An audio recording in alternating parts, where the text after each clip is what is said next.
In this video, I'm going to show you how you can message yourself in ClickUp. So if you like to privately or just message yourself, it is pretty simple. You can do it in ClickUp.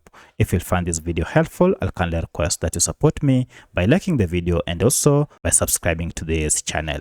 Alright, so the first thing you need to do is to go to a ClickUp workspace and then head to the sidebar and click on direct messages. From this, you'll be able to see the group members, but of important is your account name, and you can see mine is here. So to direct message yourself, go ahead and click on you, which is your account, and this will take you to this message box where you can now go ahead and write to yourself. And here you can write anything, for instance, to set up a meeting today, and then just go ahead and send. And this will not be sent to anyone, but it will be sent to you directly, because you have direct messaged yourself. So that's how you can message yourself in ClickUp. If you have any other question, kindly let me know in the comment section. Otherwise, thanks for watching, and let's meet in the next video.